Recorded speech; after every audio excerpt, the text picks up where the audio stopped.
once I've started my waistcoat adventure.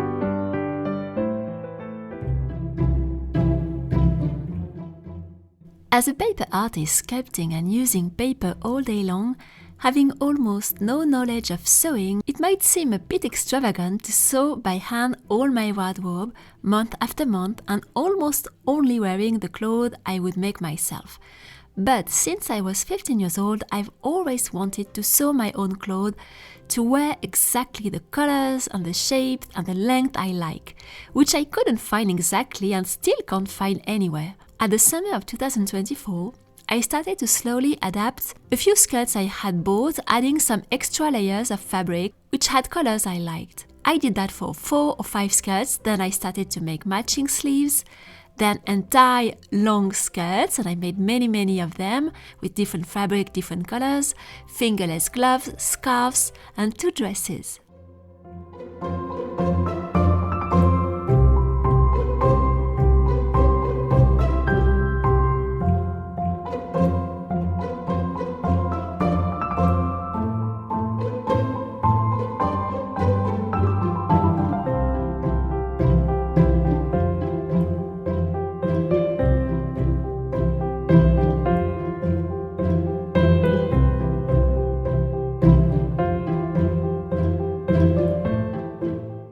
This journey of making my own clothes by hand, slowly and patiently, my own way with very simple bases and no patterns, has been so transformational for many reasons. I almost didn't use the sewing machine because it had a problem I couldn't fix, and I was a little lazy to go to the sewing machine shops, and I have to admit and say I just enjoy sewing with the needle in my hand. In my case, I like the journey of going slowly. I'm slow. All my art and work makes slow progress. For a lot of people, sewing by hand would appear really boring and really slow. But it is not that slow actually, and only sewing 1 or 2 hours in the evening, I can finish a cloth in 1 week. I don't think it's pretty fast enough for me. Sometimes it takes longer if I don't do it every day, but you make progress and you can have at least 1 or 2 new clothes every month. It's also enjoying the process and the rhythm the needle gives. When you sew by hand with a needle, there is a certain choreography, which by its repetition is very soothing and calming. I find sewing by hand very similar to painting baroque or floral pattern on my papers, to dress characters, or even to dress a shoe. It's very repetitive, you don't have to think, and it creates a meditative state.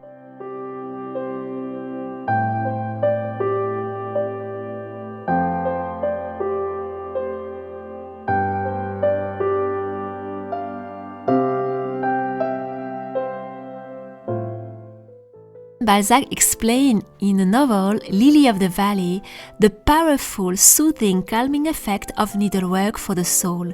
This is Madame de Morcerf, a woman married to a brutal and mad husband, who explains how needlework managed to calm and brings comfort and peace to her bruised soul. Afin de pouvoir sourire à mes enfants et à mon mari quand j'étais en proie à de tristes images, j'ai senti le besoin de régulariser la souffrance par un mouvement régulier. L'action de lever le bras en temps égaux berçait ma pensée et communiquait à mon âme où grondait l'orage la paix du flux et du reflux, en réglant ainsi les émotions. Chaque point avait la confidence de mes secrets.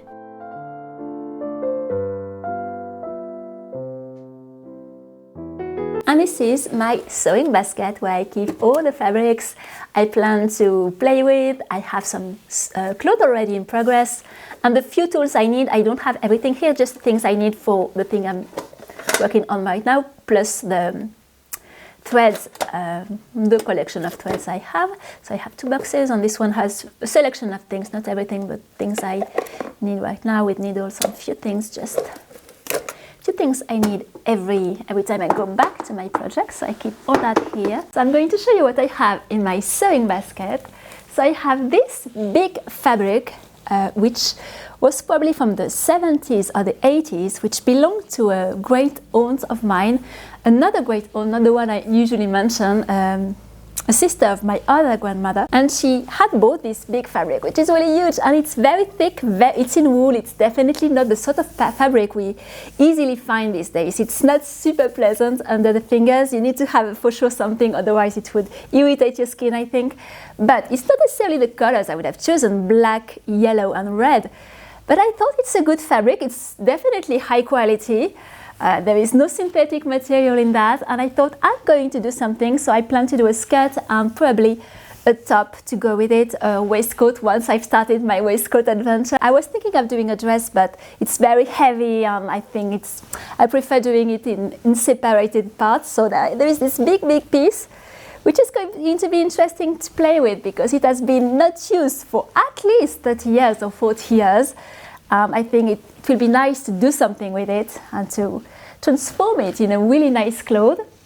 I have some leftovers of my dress I made. I'm going to do other things. I really try to use the fabric I have entirely as much as possible. So I'm going to try to do some sleeves. I'm not very good with sleeves, so I do them like that, but I will try to find a way to do attachable sleeves. That's the project I have to try to be more comfortable with sleeves, doing them in my own way. So I know there are patterns and everything, but I'm not interested in using patterns. I want to do things with my own mistakes and everything, learning as I go. And I found also this one I bought it last autumn, and it's also to do some waistcoat and yes, definitely tops. So we will see how it goes with this one. It's very thick, so it's really for sort of corsets or tops. So that's going to be a goal too. I have the striped one. I did some fingerless gloves with this one, and I'm doing a skirt and probably a little top too to go with it. If I have enough, I will see. But yes, and this fabric is interesting. It's called double gaze. I don't know the word in English, but it has different stripes on both sides. And then I have some leftovers, yes, of different things. I will try to use them. Some leftovers of salmon fabric, which I also want to finish to use. I had a lot of pink. I'm not so excited about this pink, but the white I still want to do probably some tops with it. And I love my evening, which are divided in reading and sewing. Listening to stories, or even sometimes only sewing in silence next to my cat. Mon cher père, malgré les tristes assurances que vous m'avez données que vous ne me regardiez plus pour votre fils, j'ose encore recourir à vous comme au meilleur de tous les pères, et quels que soient les justes sujets de haine que vous devez avoir contre moi. When reading novels or stories, I love discovering passages where the characters saw and detailed descriptions of needlework. And in Balzac's novel Eugénie Grandet, sewing tools and a sewing box play an important part in the story. How refreshing for a reader of the 21st century to discover that in the 1830s, any young girl would dream of owning someday a beautiful sewing box with all its matching accessories, and that a young man who would want to please this young girl would offer such a box to her. Il lui offrit une boîte à ouvrage dont tous les ustensiles étaient en vermeil, véritable marchandise de pacotille, malgré l'écusson sur lequel un EG gothique assez bien gravé pouvait faire croire à une façon très soignée. En l'ouvrant, Eugénie eut une de ces joies inespérées et complètes qui font rougir, tressaillir, trembler d'aise les jeunes filles. « Je n'ai jamais de ma vie été si contente », lui dit l'héritière. « Je n'ai rien vu de si joli nulle part. » Among the many benefits of sewing my own clothes after 1 year and a half, using good quality fabric, no synthetic and modern fabric, but only cotton, linen, wool, having clothes which didn't travel the entire globe to reach me, which actually have been made in my street, wearing the colors and shapes I like, transforming also the act of dressing in the morning into a festive and joyful moment. What changed dramatically is that I receive compliments on my outfits and my clothes almost every day, at least several times a week, in the street, in shops, in lines, and not only in my town only, but sometimes also when I go to Paris. Just yesterday, a young man who was walking his dog asked me from which fantasy film I came from and which character I was, which was pretty funny and made me laugh.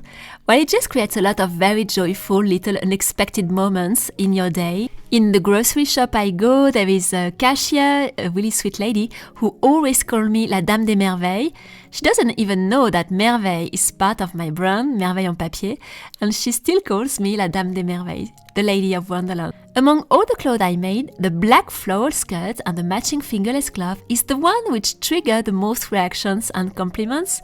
I bought this fabric in the fabric shop in my town, and this was the last piece they had from this pattern, this fabric. I was really sad because I really loved the fabric and I wanted to buy more to make more outfits, probably a top and for sure a dress, but they didn't have it anymore, so I bought the last piece to do this skirt. Dans la croisée la plus rapprochée de la porte se trouvait une chaise de paille dont les pieds étaient élevés sur des patins afin d'élever Madame Grandet à une hauteur qui lui permit de voir les passants. Une travailleuse en bois de merisier déteint remplissait l'embrasure et le petit fauteuil de Jenny Grandet était placé tout auprès. Depuis 15 ans, toutes les journées de la mère et de la fille s'étaient paisiblement écoulées à cette place dans un travail constant à compter du mois d'avril jusqu'au mois de novembre.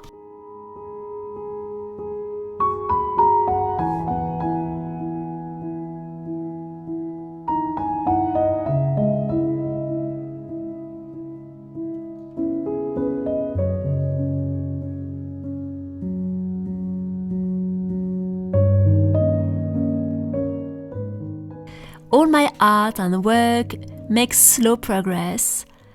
Nothing gets finished in one day and many projects can take many months, so I'm absolutely fine with spending time, a week or two, in completing a cloth and sometimes more weeks. It's still magical once finished to wear it for the first time, knowing the time and all the little effort it took. And the clothes I make are of course inspired by the colors and the shapes of the outfits I create in paper for my characters.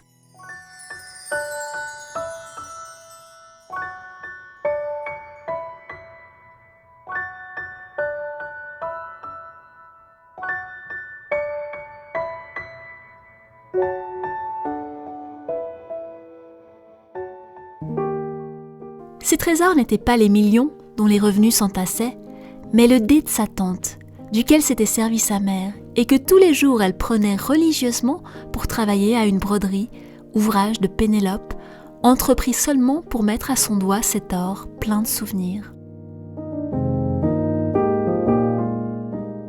As I'm a beginner, of course I make mistakes and I accept them. As for my art, I taught myself absolutely everything with paper. I never had someone teaching me to do something, so I did a lot of mistakes in my life with paper, with my arts and with sculpting and creating and drawing.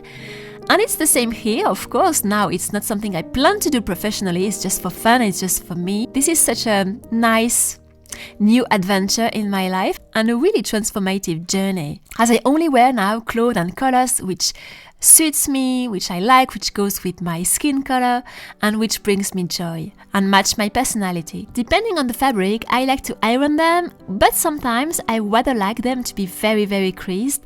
So for that, I pack them, especially the summer skirts and those who are really in light cotton. I like to pack them with a ribbon to have them very, very creased when I wear them.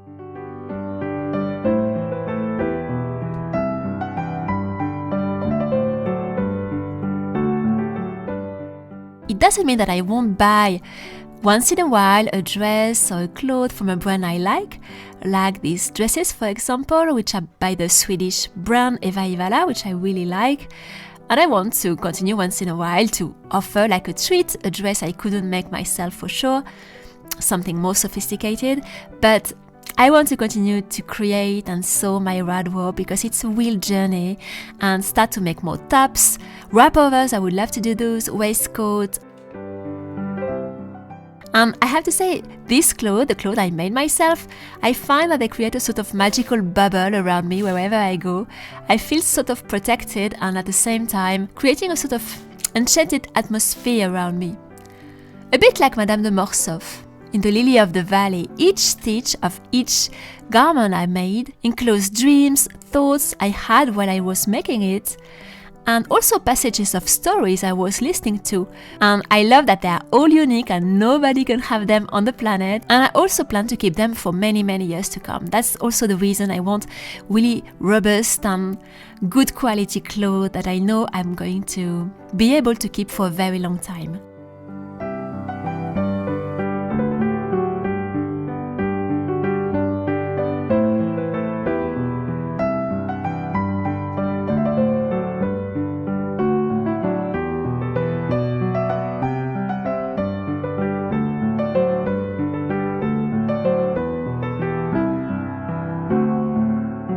And I just wanted to tell you that my workshop, the 18th Century Shoe House, has reopened its doors, and it's a workshop which is perfect for beginners, for people who have never played and worked with paper and want to have fun with it, to start a pretty easy project, pretty fast to complete. So you can join it now clicking on the link under the video, taking advantage of the reopening offer which will run till February 5. It's different than fabric and sewing, it's more paper sewing, I would say, but it's pretty fun. And if you like the 18th century and you like shoe house, it's just like a tiny version of a dollhouse, but in a really small version. There is only one window, one door, one little room, but you can have some characters and tiny pieces of furniture. It's not included in the workshop, the furniture or the character, it's only the shoe, but later on you can add other little things inside if you want to. Now, what is your approach on making your own clothes, sewing your own clothes, hand sewing if you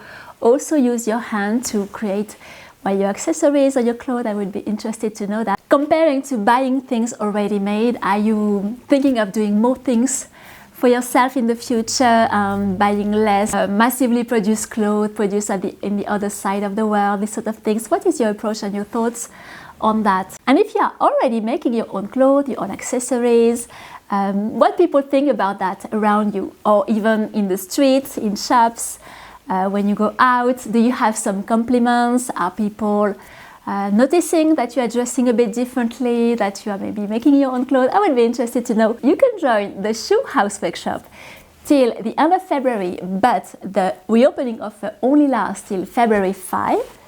And you can subscribe to the channel if you don't want to miss all the nice videos coming, and give a thumbs up. It's always nice and helpful for my videos. Thank you very much, and I will see you soon.